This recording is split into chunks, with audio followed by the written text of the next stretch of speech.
Halo teman-teman, mari kita mendengarkan firman Tuhan dari Lukas 16 ayat 1-13, perumpamaan tentang bendahara yang tidak jujur.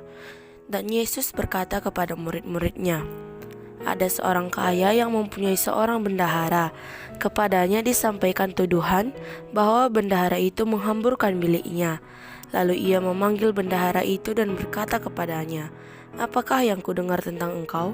Berilah pertanggungjawab atas urusanmu, sebab engkau tidak boleh lagi bekerja sebagai bendahara.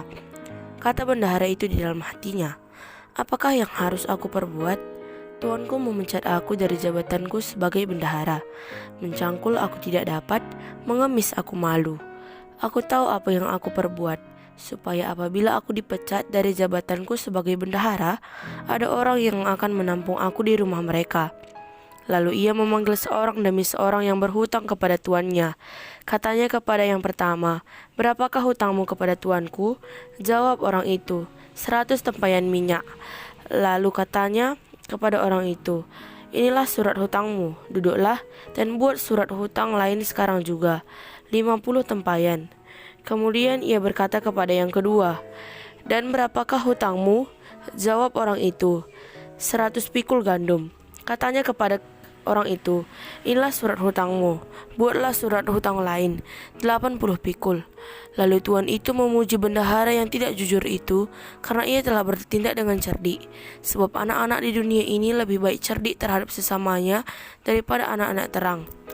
Dan aku berkata kepadamu, ikatlah persahabatan dengan mempergunakan mamon yang tidak jujur, supaya jika mamon itu tidak dapat menolong lagi, kamu diterima di dalam kemah abadi.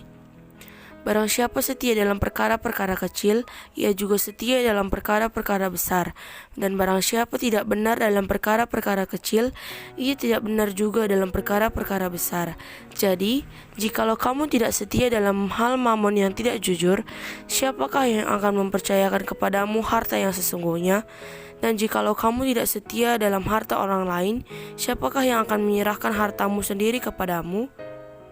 Seorang hamba tidak dapat mengabdi kepada dua tuan, karena jika demikian ia akan membenci yang seorang dan mengasihi yang lain, atau ia akan setia kepada yang seorang dan tidak mengindahkan yang lain. Kamu tidak dapat mengabdi kepada Allah dan kepada Mamon.